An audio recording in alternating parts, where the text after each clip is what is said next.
om te lieg betaal nie. Ons lees Josua 8 vers 30 tot 9 vers 27. Dit was tyd vir 'n verposing, om eers 'n slag rustig asem te haal. Hierdie volk het groot dinge ervaar. Eers die groot wonderwerk by Jerigo, waar die stad as ware in hulle skote geval het. Toe weer hulle groot oorwinning oor Ai. Nou was almal aan die brand om voort te veg en meer in te palm. God is aan hulle kant en die veglus is groot. Maar dan besluit Josua om hulle eers 'n slaggie terug aarde toe te bring. Hulle moet rustig raak en weer tot die besef gebring word waaroor dit alles gaan.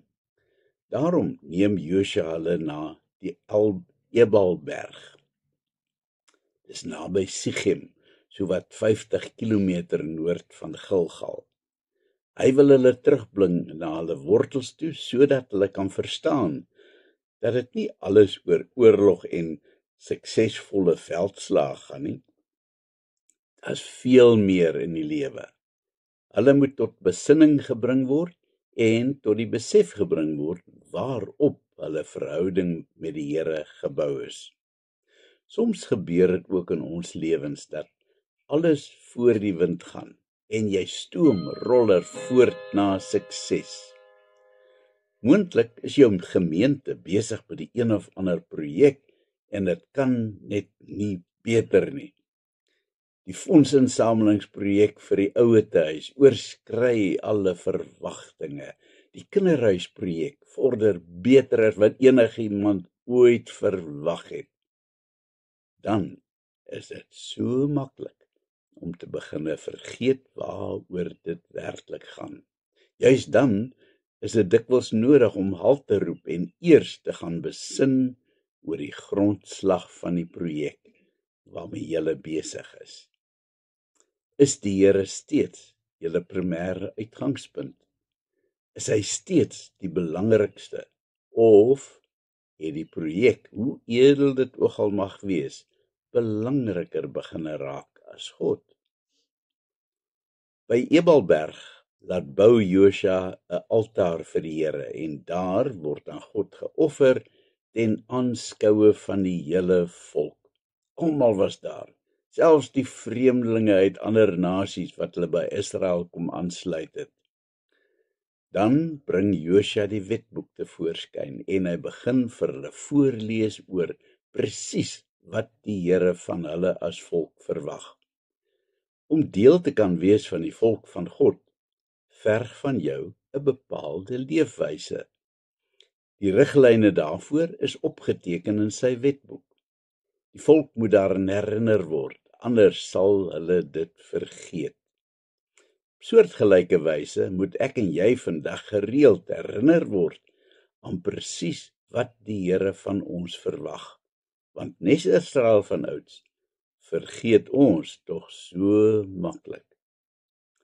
Hoe groot is God se genade nie oor my en jou nie, want ons het nie meer nodig om elke keer eers na Ebalberg toe te trek om te kan hoor wat die Here se wil vir ons is nie.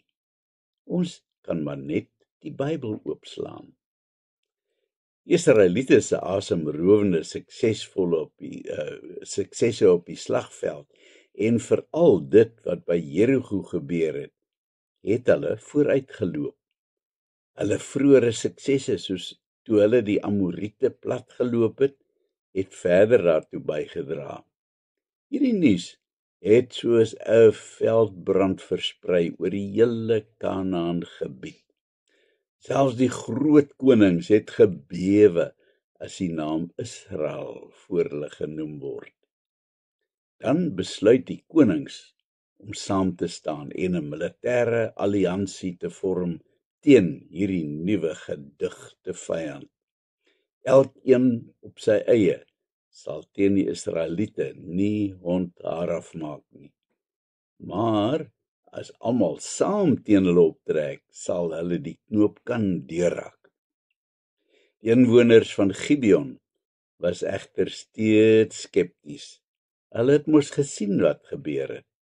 Hierdie God van Israel is almagtig, en selfs al staan almal saam, wie kan teen so 'n God bly staan?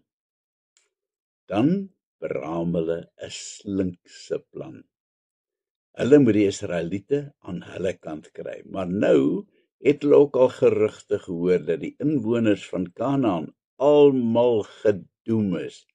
Hulle sou moet voorgee dat hulle nie van hier is nie, anders is dit tickets met hulle. En so vermom hulle self as mense wat baie ver gery het. Hulle klere is verslete, selfs hulle padkos is stokoud. Hulle het hierdie ding baie mooi uitgewerk om 'n antwoord op elke vraag te hê. Hulle ry na Josua toe en pleit by hom om beskerming. Hulle wil 'n verdrag met hom sluit en hulle is selfs bereid om onderdanig te wees aan die Israeliete. Sonder om eers die Here te raadpleeg oor hierdie klomp bedrieërs, val Josua vir hulle slenter. Die Here wou nie hê dat Israel verdrae sluit met die Kanaanitiese volke nie, want dit sou bydra daartoe dat die volk afvallig van hom raak. En nou doen Josua presies dit wat die Here nie wil hê nie. Die volksleiers word betrek en hulle beloof om nie hierdie Gibeoniete aan te val nie. 3 dae later kom hulle agter dat dit alles 'n bedrogspel was. Hulle besef egter dat hulle reeds hulle woord gegee het, en dan doen hulle dit gestand, ten spyte daarvan dat die manne hulle bedrieg het. Josua spreek egter 'n vloek uit teen hulle, en die Gibeoniete word Israel se slawe. Wanneer iemand ontrou teenoor gelowiges optree, gee dit God se kinders geen reg om hulle eie woord te verbreek nie, al is hulle bedrieg. Uit eerbied vir die Here het Israel nie die Gibeoniete doodgemaak nie. Hulle het 'n belofte gemaak. Dieselfde word van my en jou gevra. Ons betaal nie ontrou met ontrou nie. Selfs teenoor sulke mense leef ons steeds liefde uit. Kom ons bid. Here, ek is so gou om ander te veroordeel. Lei my asseblief om te alle tye liefde uit te leef. Amen.